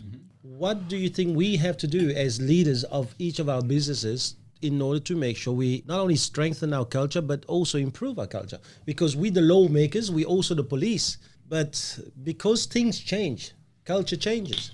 So what should we be doing in order to make sure that that culture is always keeping up with the times? We have to be doing everything we expect of them. I think help them achieve their goals as well. Right. I keep referring back to Michael and Aaron, but I've seen that in Aaron. You saw Aaron's acceptance speech. He's all about Michael. Michael helped him get there. You know, do you think Aaron would do anything bad by Michael when Michael's not there? No. But did Michael do what he said he was going to do, and did Michael lead from the front, and did Michael not ask anything of Aaron that he wasn't willing to do himself? Very sure that he did. Yeah. If we want our officers to be her, we have to be her. We have to be humble. We have to pursue excellence, and we have to show respect. Yep. We have to do what we say we're going to do. We have to not ask people to do things that we're not willing to do ourselves. We have to breed a culture of stab me in the gut, not in the back, which is another one from the All Blacks. We have to breed that open transparency. If we're not doing it, who the fuck are we to expect them to do it? Yep. That's the What was biggest. that thing from the All Blacks? Stab me in the what? Stab me in the Stab in gut, the back. not in the back. If you're going to stab me, say it to my face. Yeah. Don't say it Which is behind one my thing I back. think we have quite well with our family. We tell everything straightforward to each other. We argue, we fight. But that's your family. No, we're talking about your business. Your business. That's Yeah. what I'm saying. Like, it all relates. If you're going anyway. to tell the team to turn up to training at 8 o'clock in the morning when they don't start work till 8:45, you better be fucking there at 8 o'clock in the morning. Yeah. No, be there at 7. Yeah. Well, you best be there for the start of training. Yeah, but obviously sure, perfect sure, work. Yeah? Yeah. So we need, as a leader, we need to improve. We Yes. need to get better. We have to be the culture. Because of that element in her that is excellent. Excellent is not sitting down and accepting that today's standard is great. It's to accept that today's standard can never be better than tomorrow. Therefore, tomorrow's standard has to take us to the next level. It's actually not we have to be the culture, it's we are the culture, because whether you're doing it or you're not doing it, that's the culture you're going to have in your office. Yeah, I like that. That's like the that. realisation that Where we the- are the culture. Where the hell did that come from? Must be I'm the just white, sitting mate. here. It must be the white. Just sitting here thinking, we don't have to. I like that Semillon, man. That Semillon must be giving it. We don't have to be it. We already are it, because I'll just copy whatever you're doing. What if now my culture is very different to what I want the business to have? What if I was a greedy bastard who is always about me, and selfish and want more? When the team's starting to do well, I have to change rules because I want more. Or when things happen, I always think about how do I get more out of this? What happens? What happens if my culture is not really embracing the culture that the organization has? Well, obviously your individual business struggles, but I guess the question is for the leaders of the How do I change? Yeah, but are you saying the culture is okay? The I culture want- that's I want there the- at the moment, is it doing well for the business or not doing well for the business? No, if you're greedy and changing everything, obviously your business is going to be fucked. But if it's not meeting the culture of the organisation, then I guess the question goes to someone like you, what do you do when someone's culture is against the organisation? The organisation's culture, not against No, the so for example, you are the business owner of 2 shows. Yes. Okay? And you too, Daniel. Yep. You want people... I thought your brothers owned it, no? Oh, okay. Sorry. I thought you were working for them. That's right. You're not working for Jason? I'm not worried about that sort of stuff. I thought you were a You bit- guys not that big like yours. You're not a bench. You know what? I got a new name for you, Big Red. Ah. All the time. They call me Big Dog, mate. But that's all right. Big Red's later. Red Rocket. So what if you want your organization to be an agent of change and to be givers, but you're not? Can't happen. You can't be a taker and expect to breed givers. Okay, so what if one of my biggest traits is that I'm selfish, I'm greedy, I want more? Are you saying that I can never build a business where the culture is give? Yes, that's what I'm saying. What do you How? say? If Well, say if yours is about taking and And you want the business to be givers? we've just all agreed that we are the culture and we are the leaders and we're responsible for the culture. So if your culture is greed and give me more, that's what you're going to get. Yeah, but to if say you- otherwise is to say that all But that can't other you turn shit. it around and say, well, I'm going to get you to strive more, to be more, and that's what I want. Like, you could change your mindset around that. Couldn't you do that? So words and actions. Your actions say greedy, selfish. I'm going to do whatever's in my best Well, that- interest. okay, but well, you're going to say to your team, make sure you look after everybody else. I'm not going to look after you, but you make sure you look after there has to be everybody some else. form of change, 100%. Yeah. If you are the way you are, greed is one of your things. Can't you work your way around that? Because if it's No, one, I'm of your- asking you the question, so you should ask me the question I'm asking you. Yeah. Yeah. So how do we do it? Because not every business owners are givers. You have business owners who are givers, for sure. You have business owners who are takers. So does it mean that business owners who are takers don't do well? Of course they do well. No, well, as long as they understand that they're going to get what they give. So be prepared for high turnover and mediocre performance. I mean, mediocre performance can still mean hundreds of thousands of dollars in your pocket, depending on what suburb you're in real estate. Yeah, no, I think that you said it in your first line. I don't think they'll do well. I think that they will have to expect high turnovers. Because as soon as someone, even if a greedy person develops a high performer, if that high performer either follows that trait or has half a brain, as soon as they work out they're good, they're going to go to you and go, right, I want this, and this, or they're going to go fuck off ski and do their own thing. I can't see a way someone with those traits as their highest values can ever be successful, or might be really, really successful, but they're going to work till they're 80 because they're going to be working. Oh, absolutely. Yeah, because they'll take until the person wakes up and say, "Listen, enough taken, mate." Well, they might make millions of dollars, but it's going to be on their own. Yeah, because everything's for them. So, do you think a person like that can change? I'm sorry? You think a person like that can change? Yeah, everyone can change. I truly believe that everyone can change. I mean, I read a book a long time ago, I think is it David Hawkins, I think, who said people can hardly change more than 10% of what they were born with. I truly believe that you can change more, but sometimes some of those big changes happens from a shock. I still remember before my brother's leukemia, I was the kind of guy that thought, success equals happiness. If you work hard and you make money, you're happy. The more money I made, the more I spent, and I didn't see much change in my happiness. And when my brothers had leukemia, that totally changed me. It gave me a huge shock. It was like a jolt to my body where I had to really reestablish all my values. And that's when I realized that no. Happiness is about what you do with people. Success or money is about what you have or what you think you have, because it's only perception of what you have. And so I moved from money to time with people, making a difference to people. And that totally changed my life. And so just that single experience of leukemia had changed my entire thinking. So yes, we can change. I mean, you've seen Mr. Noble change. You had a big change in your life. What if someone never goes through the whole life and they don't get that big thing like leukemia you had with your brother and you don't change? But you want to run a team like that. So you're saying that you only need something like that to happen in your life to change? I think that you can try and change, but if it is a big trait, maybe you'll never get to change that unless you have a big shock. This is what I think. A taker, a greedy bastard, will remain a greedy bastard for the rest of his life until he has a huge shock in his life. The pain has to be great. Absolutely. Enough. That's what when let's say that through his greediness, one of his child dies because of that. Of course, that would change. He'll change. But what I was trying to say before was, can't you make it work for you in a way? Like, isn't there a way you could make it work you can't. for you? You can't. No? Whatever you are will create the business you get. Okay. So a person who's a taker can only be surrounded by a bunch of people who are just scared of living, therefore they be okay or being around the takers, because the givers who are strong or who are going to grow to becoming strong will walk away from the taker sooner or later.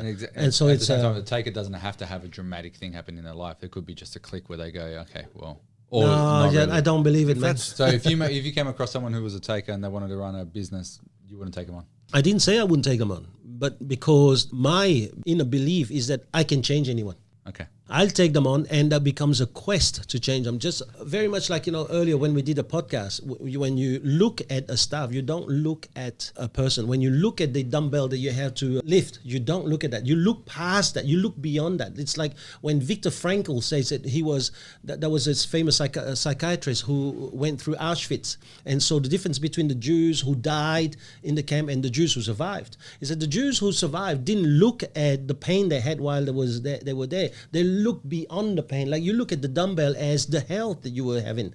Like you looked at the salesperson that you have, like the goals that we're going to have in their, to fulfill in their life. When I look at a leader or someone that I'm going to work with, I don't look at them where they are. Okay. I look at the opportunity I have to turn them into a much bigger being than they thought they were. Yeah, fair enough. Someone who's got greed as one of their hidden players. You talked before about fake it till you make it. Yeah. When things are going good, even a greedy person would be able to hold a team together because there's enough money for everyone, give or take. As soon as things turn slightly that's when you see against the greedy person, he's gone, mate. He's gone. That's when targets go up, pay gets withheld, shit happens because he's still got to pay for his yacht or whatever, and his yacht becomes precedence over the staff. That's what I say about tough times, bringing out the best in people and the worst in people. You see their true colours. Everyone, enough money for everyone when we were in a boom for 6 years. As soon as that boom ended, we found out who had greed in them and who had selfishness in them. And you can mask it, you can deal with it, but when the atom bomb's about to hit and the world's about to come to an end, your absolute true colours will 100% come through. And even if you had a team for 2 years, as soon as things go bad, that team is gone. If you're the greedy, selfish, do more for them. Which is a good point you made. Is that culture takes a very long time to build, but mate, it just disintegrates in a flash. To build a good team culture, it takes you, I reckon, 5 years. But to wreck a culture, it's about 3 decisions. Yep. You make 3 decisions, gone. I think that ultimately, as a leader, we have to constantly grow not in our virtues, but in our culture. I always seen this, over the last 15 or 16 years, I've really been embarking on growth fast. And this is a funny thing. Every year, I want to do the leadership conference because not only I want to grow, but I also want to make sure that our people are growing with the same kind of material year in, year out. And one of the things I noticed, boys, is after a few years, a few leaders just disembark. They got off the train of growth. For them, they reached that level where it's like, it's too much for me. Other leaders were following. But you keep on growing, you keep on doing it. And then 1 year at a time, you can see people stepping off the train, Like this year, I'm still growing. Why? Because I think to myself, if excellence or one of the virtues that you try to emulate in your culture, isn't excellence about knowing that today has to be better?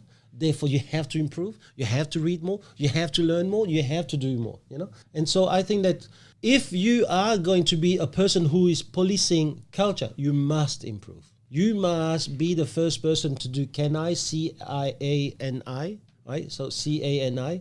You have to be the person who does excellence. And so for me, I'm pedantic on our culture. I'm pedantic on how I live culture.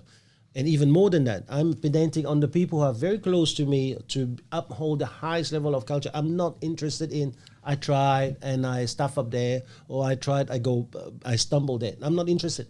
Stumble is not at the level of my inner circle. Harvey Norman, no interest. Yeah.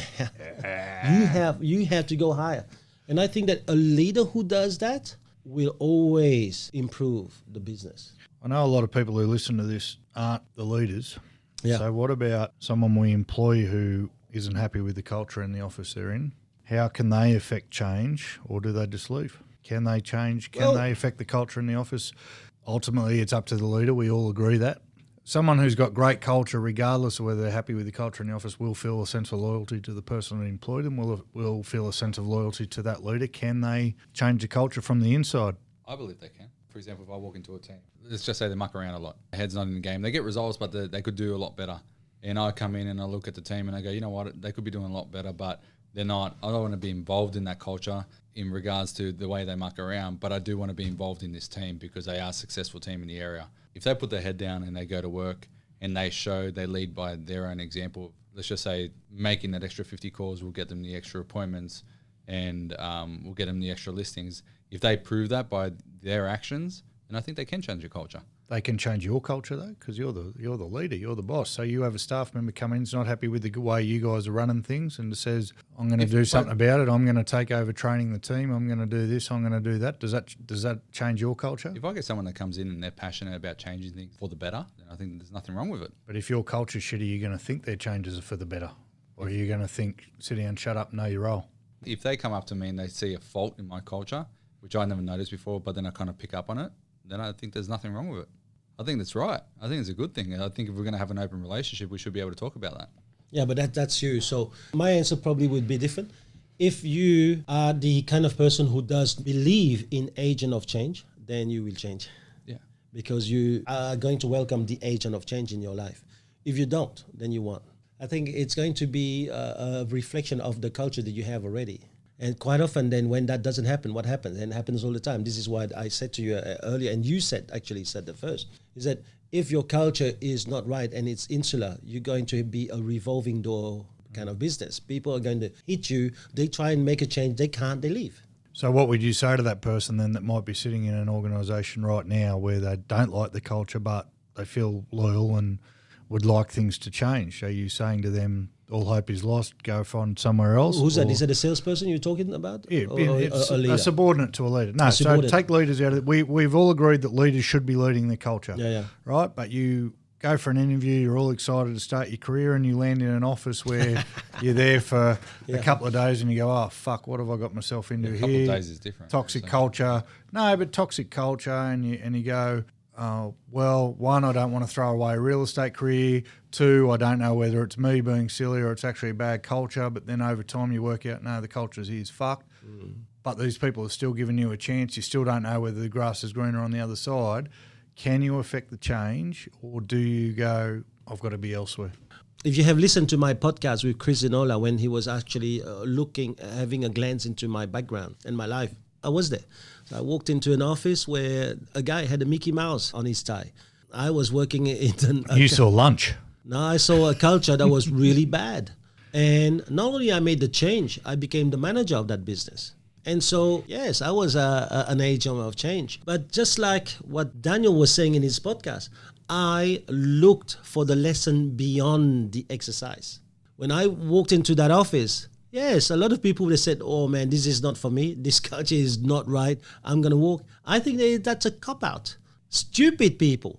Takers are people who say, well, it's not the way I want, therefore I'm going to walk. No. People who believe in being an agent of change. Do you know the number of people who pray to God every now and then, make me rich or make me an agent of change so I can go around the world and do it for you, God? And when they are confronted by that, they just don't. Hey, I'm sorry. Don't tell to me. Just do it. So, yes, when I was in that office, I made sure I changed. Why? Because at the very least, if nobody else changed, I changed. Thank God I stuck to it because so much in me has grown. But you changed the culture when you were there. And then I changed the culture. So it's no different to what I was saying.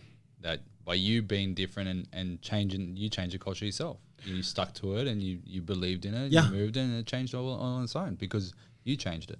He probably did it with a tenacity, though, that was overwhelming for his boss or his leader, though. Yeah. So we know the way TL goes at things. Yeah. You know, there'd be people sitting there, well, if I spend the next 3 months here trying to change this and it doesn't work, I've just cost myself 3 months of the career. And I get that's a take thing. Yeah, well, let me answer that question afterwards, all right? So after this, because we're going to have a taste of the Bogan. I'm not going to pretend to know what this wine's all about, okay? But I tried this wine many years ago. Absolutely loved it at a restaurant. Don't remember where it is in the city. It's called the Bogan. I thought I'd buy it because it reminds me of Cameron. And I went to this winery a few years ago celebrating mine and Linda's 5th year anniversary, I think it was. And your what? Your 5th year? Yeah. Ding, ding, ding, ding, ding, ding, ding. So, yeah, here you go. Hey. Your 5th year. I still remember that song, you know? Which song? That lady that played on the guitar. You know, you're my best friend. And you're my best friend. On my wedding day. Yeah, I love that song. They were Linda's friends that sang that song. God, what a beautiful song. Caleb, who used to work for me, played the guitar. Yeah? Yeah. You know, I'd never heard that song, and it was like, you know, I've traveled around the world, I've done so many things, and I always come back to you because you're my best friend, and it was beautiful. Just a guitar and a voice. Yeah. Huh? It was beautiful. I love that It was song. a beautiful, beautiful day. So 5 years now. That's more than 5 years. It must be 7 now. We got married in 2012. 7 years now. Yeah, 8 years. 8 years this year, yeah. Cheers, boys. Cheers. Well, look in the eye. You're Look in the fucking eye. Cheers. Cheers. Cheers. That's right. Hopefully you like it. Ooh, it's nice. Just for the record, it cost $54. He broke the rules. He can get fucked. No. How much did I really get it for? I've got the receipt to prove it. With your Dan Murphy's discount. Yeah, that's right. Who So has it's a Dan $49. Murphy's card? Everyone has it. Any alcoholic does. Not this one. Yeah, So Barossa Valley, that one, huh? yeah, Barossa Valley wine. So it's beautiful, beautiful. That's wine. nice. I like it. Not too peppery. It's It gives you a nice little kick afterwards as well. I'm glad you like it. It's good. That's a guest we want have back because he brings good bottles. About fucking time. Danola, you're sacked. Danola goes to such little effort that a week after Troy was here, he because bought he the brings same wine that Troy bought. Does he bring Italian wines? Is that why? No. He brings wines that have been cellared for 42 years that need to be drunk. In the garage. Oh, in the 40-degree garage. 57-degree heat. Vinegar. But we went to his place for Christmas. All full of cork. And he brought out 4 bottles in a row, like 2007, 2003, whatever it was. Man, we could not have a sip of the wine. Really?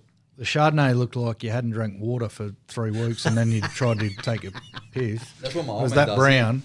He opens a bottle of wine this year and next year he serves it to you again. That's how you got all your money. Tight as fuck, you Montes boys. Yeah, that's how Oscar made you guys rich. And the cocaine. We are South American, aren't we? Have a bit of blue cheese. The pepper in this wine is... You like it? Good. Have some blue you're cheese. right. I think the blue cheese with this is going to kill it. Man, I cut it for myself. Listen, man. Pablo, calm down.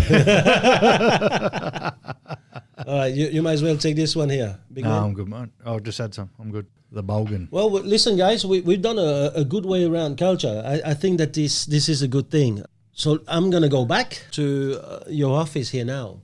Stop picking on me. Well, no, but it's an example. We start with that. I love staying with one example. So what happened now if your people are brand new, they bring in good results in Barossa, but it's not the culture you want? I know you said earlier you're going to get rid of them. Yep. Really? Would you get rid of them? They bring in good results? Oh, I'm on record as having done this, so it doesn't matter. I would sit there and make sure that the issues that we're having are them issues, not me issues. I would make sure that there's nothing I can do to train them out of it or any conversation that can be had to get them back on track.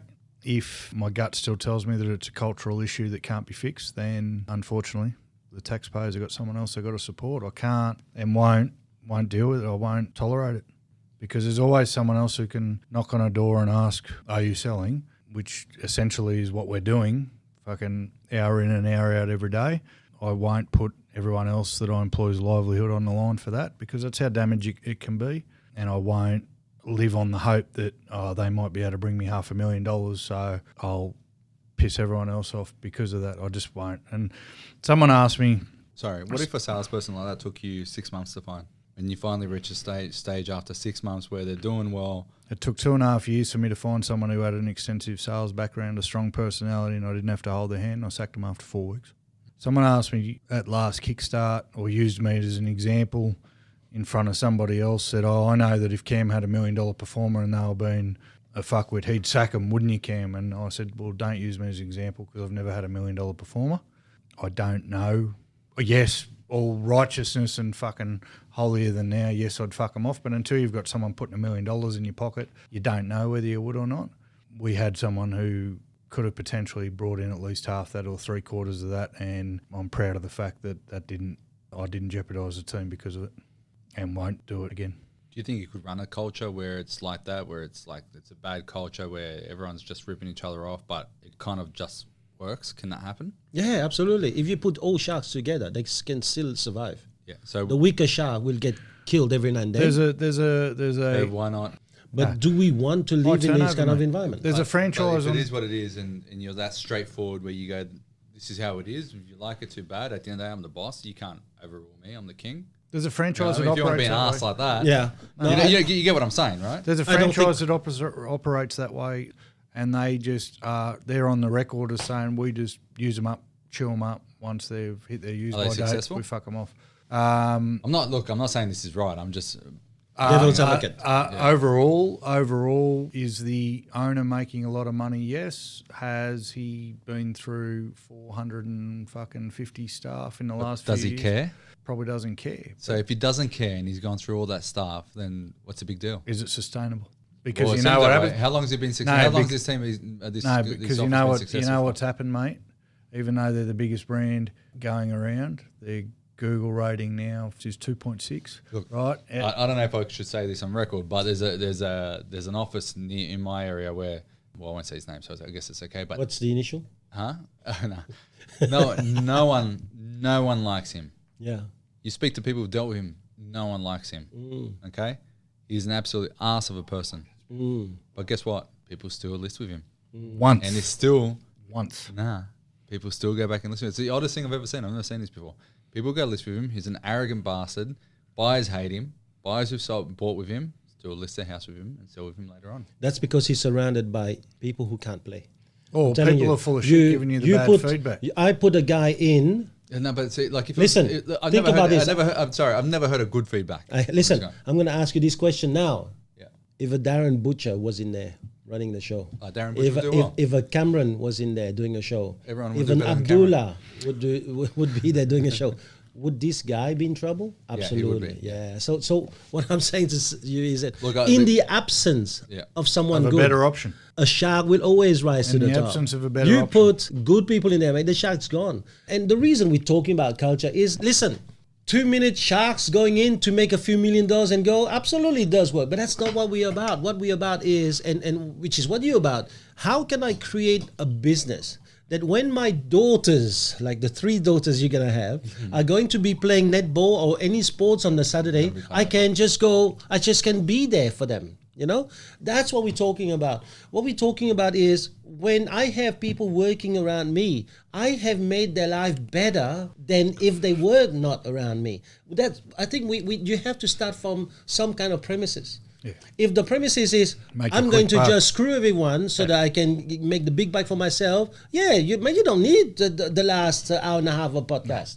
You can do whatever you want. But if the design of your life is I want to leave this world a better place for my daughters than when I turned up, then there's different rules we had to play by. There's another guy. You gave the best example, sorry. The best example was that if an Abdullah or Darren went into that area. He actually said me. I don't know about Cameron. He actually said me. Went into that area, would they make a difference? 100%. He said me. So would the good overpower the bad? 100% they would. Absolutely. Yeah, and it depends on the legacy you're trying to leave. If you're after a quick buck, there's another guy, a different franchise on the Central Coast. But some people aren't about legacies, that's the thing. Yeah, there's a guy on the Central Coast who's been trying to sell his business for the last 4 years. No one will touch him because his name's attached to it. His reputation is that bad. So I believe he's actually rung old mate over here and asked if he could be a Wiseberry. He's tried Century 21. He's tried McGrath. No one will touch him because of the reputation he's got. Right?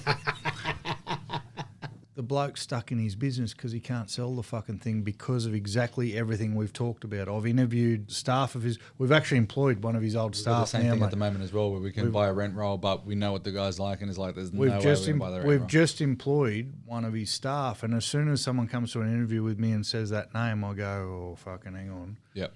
And we have employed one of them. And I said, if I see any of your old leader in you, you are gone fucking straight away. But so we're talking about, do you want the quick fame and fortune because he drives a nice car and has a big fucking gold chain around his neck, but he can't sell his fucking business. He's going to have to work till he's fucking 80. Or do we want something where fucking Cam can go and have 2 weeks off with his family and know that the business is in good hands and isn't going to fall apart? Or that Darren Butcher works because he wants to, not because he has to anymore, right? Do we want that? Or do we want... I think it's even better than that. I think you were around when Alexander, my son, who's 25, still wears just a few months ago, he was around some of my friends, and I think you were around, and he was chatting with some of my friends, and he said, pointing at me, said, I think that Dad's done well. I think that for a guy who came here with not much, he's done a lot of good things, and he's done well. And you know what? I was sitting next to him. I'm still remember it today because that means way more to me than any success. That when your child goes out and he is upholding your values and your work as maybe I won't say the example, but as something that has inspired him or is a good example for him to share with other people.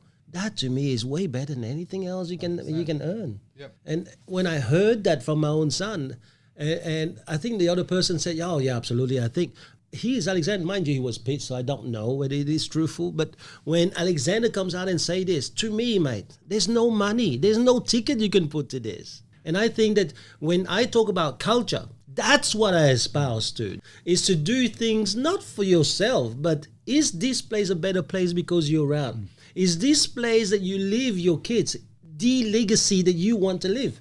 My kids aren't old enough for that yet, but I had a similar sense when Darren Jones goes out after the storm in Barrow and out of his own pocket when he's got no money, buys tarps for people and helps them put them over his roof and didn't even tell me about it like that. That's why I said before maybe it's an ego thing, but I'd like to think I created that culture. And that's a fucking proud moment, mate, to see that by doing the right thing by everybody and by people seeing you do the right thing, they're going out and doing the right thing by everybody else and trying to make the world a better place. And that's a sense of that. That's something that I want to buy a Ram truck, mate, but no, 10 Ram trucks couldn't replace the feeling you get when that stuff happens. And then I was at your place when we learned that Darren had ticked over 100 grand for the first time, and you saw me get emotional about it. Like, that's stuff that can only happen with culture, can only happen with proper leadership. And a lot of my what do you want in life recently has been what Aaron's speech was on the night. And I keep on coming back to it. But it's good. It's good. There's a moment where I kind of went, oh, wow. And the way he spoke about Michael was like, that would be so nice if someone said that about me. That's nice. And that's why, I was only being the devil's advocate, like you were saying before. But it's true. Leaving something behind like that's more important. For me to find out one day that all these people are thankful for the impact that I've put in their life would be amazing. And I agree. That's more important than anything else. Why is it okay for people to be devil's advocate but not have an actual difference of opinion from you? We play lots of devil's advocate here, and we go, "Oh yeah, it's okay." Because mate, we know what the right answer is, but we just sorry, mate. He played devil. I don't play with the devil. I'm sorry, mate. Daniel did that. I've used the word but I've said it today to play devil's advocate. What about association? When, in a real sense, all that someone who has a difference of opinion from you or a difference of culture from you is saying is, I'm just playing devil's advocate here. Why can we sit there when someone says I'm playing devil's advocate, listen to their opinion and accept that might be an idea and we can talk about it? But outside of that, he thinks this and I think that, so fuck him. Why is it so different? Why do you reckon?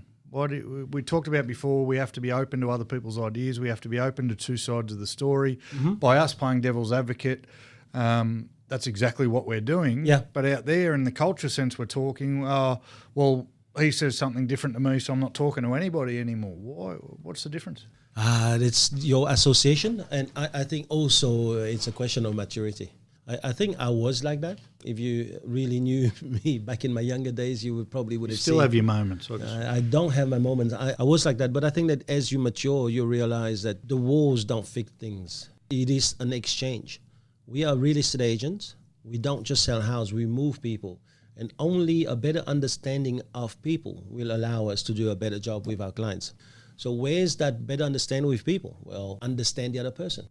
So I never put walls, but I'm very clear that if my culture is there is a level. If someone works around me and they are really doing very menial things, I'm not harsh on them on the culture, because I go, if they do the basic of my culture, I'm fine. If the person who's on my right hand man, if he breaks one small element of culture, I'll kill him, because for me, that's the person I expected to have the highest level of culture. That person I have no, how can I say it, probably no sympathy when the culture is broken. To play devil's advocate. Maybe he was talking about himself when he did that, right? No. But your wine's good, man. Your wine's good. It gets better. We better have some of that wine before he finishes. Unlike Danolas, it gets worse after every mouthful. This is actually getting better. I love it. You can't say that about Dinola when he's not around. I'm saying it about Dinola has his bottle here already for next week. Have a look at this. Stab you in the gut. Did you see it? Yeah, it's going missing. I reckon we better have a look at what he has before next week. Someone meets you. So you have your culture. Yeah. And depending on the person and their position is how intensely you police that culture. Yeah. But even your right-hand man, who you expect to adhere to your culture 100%, yeah. What if his culture or values are slightly different? Because we're all individual humans. So you're demanding of someone that they have your culture. Mm-hmm. What about their own culture? I have no problem. If their culture is better than mine, I'll espouse their culture. It's not about better. It's about individual. No. Remember, the first line that I have is do unto others the way that you want others to deal with your old parents. So what if... And her is a big one. If you have a look at every recruit manual I have, humility is the last of the 15 qualities. People don't realize that was my 16th one, because after gratitude, humility is there. And so I give people chance, but I also have to know chances are there for the word chances. Chance is not unlimited. So what if someone treats you the way they would be happy with you treating their grandmother, but that's not the way you would treat your grandmother? I have no problem. Then I explain it to them. This is how I would expect you to treat my grandmother. So then can you two coexist, or We it we can we both coexist. treat our grandmothers different ways? So No. Two things happen. They disagree with me. That's the time when they have to fuck off. Or, no, listen, that doesn't mean that their lives stop. They will have to go and build their own culture. Or they say, no, I see it. Why can't someone disagree with you? No, they can't disagree. But what I'm trying to say is that you can disagree and then you have to build your own culture. I mean, you can't disagree and be there. So that's when I have to go, okay. Can't agree to disagree. No. I'm going to go back to what you're saying. Let's imagine my secretary breaking the culture that I want. It's okay. I'll attend to that. I'll talk to, there's no problem. Then there's a person who right next to me. They break the culture. I say, this is how I want it. This is how I live. And that person can say, well, I disagree with you. This is how I live. Fine. Then they no longer in my inner circle. That doesn't mean that they are not around me, but they are no longer in my inner circle. They can go and do whatever they want. The further I see that their culture is, the less contact I have, because you become who you hang around. But how far do I help? I give people enough chances, man. And before that person got to that level where they're right next to me, they had to go through a lot of barriers to get there. It means that they have espoused an enormous amount of culture points to get there. If they don't, well, it's not a cult. The thing is that life is very short. You have to hang around people who are alike. And you have goals, you have vision of a world that you want to leave as a legacy behind you. And you want to have those people who are going to espouse to your set of values and really bring that vision about. If not, why are the two of you there? You only have to have clash. So then why is he asking these questions? No. Maybe it's something that happened yesterday. He's drunk. No, it's not. But I was going to use Daniel and I as an example. Let's just throw all the Montezes in, actually. I don't believe that Americans should be able to carry guns wherever they want, right? You do. Should we be able to fucking hang out? Because that's hard and fast. I will fight. Yeah, no, but to you the got to death. look at what's tried So and is that tested, culture? for example. So if you No, but that's culture. So no, but wait. Can we have a difference of opinion? You got to look at what outcomes are. So, for example, if you go to Texas, okay, there's less problems with gun crimes there. But if you go to Chicago, No, but I'm saying- where the biggest gun laws are, there's more gun crimes. So there. we're gonna argue- If you're going to look at it and go, okay, well, what's better, free gun laws? So can we or not street hang gun out, laws? though? Because No, we've we got a can hang difference on guns? Just because we have a disagreement doesn't mean I hate you. Okay. That's right. But that doesn't mean that you guys are going to be in the inner circle. That's right. So, for example, I find it very hard to hang around someone who is a granny. Yeah, right? who doesn't eat meat. Doesn't eat meat, who disagrees with hunting and all that sort of stuff.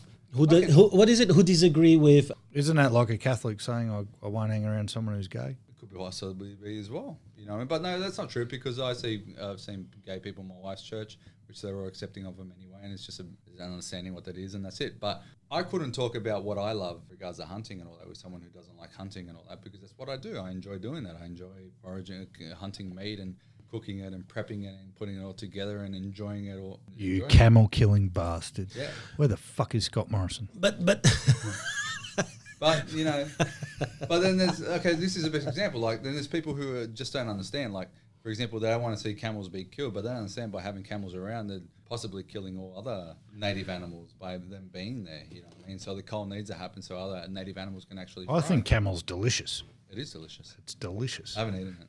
And you can hydrate because they're drinking all our water. But yeah, where were we? We got lost in that. no, I think that what Cameron's saying is that whether you meet someone who doesn't like meat or hunting, that doesn't mean that you're going to be his enemy. However, you're probably going to not going to. I would like to. You know what? I would like to have a conversation with someone like that where we didn't get into an argument. Yeah, Where it was like a normal conversation. Well, stop being such an arsehole. We might not argue. but those values, because of the opposing values that you have, you probably won't be hanging around that person that much. 100%. That's Why? all. What for? So Why would I? I don't think that. I like Jason's mentality in regard. He goes, I got one life to live. Why am I going to waste my time spending with someone I disagree with? And that's true. Why are you going to spend your time with someone that you spend disagreeing with? That's why he only hangs out with you, or No, he hangs around with a lot. he disagrees. You know what I mean? Love you, Jace. What's the point? He hangs around a lot of D's, mate. They don't have a chance to argue. Kabang! You're against hunting, right? Hey? You're against hunting? No, I love it. Oh, okay. I want nothing more than to have a farmhouse on the beach where we can be self-sustainable and I can still you look kill at the water. You kill dolphins. That's like and- this young boy who started with. But I'd have to He get... doesn't eat red meat. But the only reason why he doesn't eat red meat because he doesn't believe in factory farming. Yeah. But the idea I have one day is for him to come with us hunting one day and to film us doing a hunt. He hasn't got anything against that because that's a natural way of foraging your meat. I don't know. That's a great way of thinking. I don't mind that. I don't know if I could shoot something to actually go and slaughter a pig or a sheep or a cow. I don't know if I'm on that level. That's what butchers are for. I figure that God gave you a trade. I'll get a butcher to slaughter a cow for me and then I'll eat the fucking thing. But doing all that, it's hard work, but it's kind of exciting. But if Bambi, mate, I'll just send it to the abattoir and get them to do it. If I see Bambi at 500 yards, I'm going to blow that fucker's shoulders off because it'll be fun. Yeah. Go Bambi. Yeah, it'll be fun because guys, this is getting out of our culture. It's not fun killing just the animal. It's fun because I want to eat. Big dog's got to eat. Yeah, I get a skin out of it. You know what I mean? I get the adventure of hunting it. You get to mount it on your toilet wall. Me shooting an animal for 500 meters away isn't fun. Me sneaking up to an animal and putting an arrow through it at 40 meters. Yeah. So what you guys do now is you use drone, push them towards you, right? How'd you know that? That was accidental. Is that how you get the 50 meters? That was accidental. No, so all I was trying to establish is a difference between culture and a difference in opinion. We can have difference in opinion. I have no problem. But in the end, culture is about the people you have working around you, the people you're working with. And I think that in the end, you have to have a little bit of understanding. When Daniel says he's against the guys who talk no against hunting, but he listened to them. I think it's great. So if the culture is that we all want to do best by our clients and we all want to be as successful as possible, but we have a difference of opinion on how to do that, then we should all chill out and just have a conversation with each other and try and get on the same page. That's a culture thing, yeah? I really like the idea of someone who has an understanding of everyone. You had Hoang on here. That was the gym instructor, the guy who runs CrossFit. You know what I love about him most? Yeah. He's accepting of everyone. Is it? Doesn't matter who the person is in front of him. He will find a reason to like them and he will hang around them no matter what. So does he ever have a problem with anyone? No. I like that. There's not enough of, I don't like what he's doing, he doesn't like what I'm doing, let's sit down and talk about it. There's, fuck him, I don't like what he's doing. The problem is it's too much of a thing to be right. Who cares if you're wrong? Who cares if I say something and it doesn't come out right? What we're talking about in culture is playing out in society. There's a left and there's a right, there's no middle. Yeah. And as soon as someone says shoot the camel, someone's going to say don't shoot the camel instead of going why should we shoot the camel or why shouldn't we shoot the camel? That's right. And that's exactly what plays out in business and it's exactly what plays out in your office and that erodes culture faster than anything. I understand that, but it's still your business. All right, so let's have a look at this. This is your business in Picton. You want to do A. Right? And I want to prove it to you that B is the way. And Cameron wants to prove it to you that C is the way. What do? Do we sit down and kumbaya, talk ABC, and then what? We'll tug it out. I think it's my tact to be able to sell it to them. Well, what if you can't sell it to me because I'm a better salesman than you? Are you saying it just for the podcast or you a change man for 2020? No, that's 100%. Because normally it's not like you. You ask them to leave. No, okay, yeah. Daniel doesn't like A, B, and C. He loves the D. Hey, listen. I understand that. Daniel's a big fan. There's one thing that I do when I'm hot-blooded and there's one thing I do when I'm not hot-blooded. But the truth is that's the answer to me. The answer is that you allow them to try it out for themselves and if it doesn't work, then you go from there. Daniel's got two ways. When he's sitting back and he's talking to you, he's cool. When he sit back up, fucking aggressive, man. Yeah, aggressive. You don't like the A, B, and C. You like the D. I've heard that about you. You love the D. Oh, this big red head of mine, mate. You want the stemless to be brought in? Because we might as well break the same glass. We're talking about culture, and it's not much of a love-in, but one thing I love about the Montes boys is you can have an open conversation and you can talk two sides of the story and you can agree and disagree, and I think it's better for everyone as a whole. It's better. We would have a full-blown argument with you and we'll still be friends after. Yeah. No problems with that. And that's what I've instilled in my business. My staff have all the... My dad's been communicating like that to us for years. Do you instill that in your... Do you instill that in your staff? Do you instill that in your staff? Can your staff come and argue with you? No, we had to. Not the way Oscar does. No, we had to tone it down a little. Holy shit. The way Oscar does, I'm telling you, mate, it makes Godfather sound like Cinderella kind of story or Snow White. Seriously? In the end, it's a matter of culture. What would be the biggest thing for you now out of our discussion of cultures? And we're going to close on that one.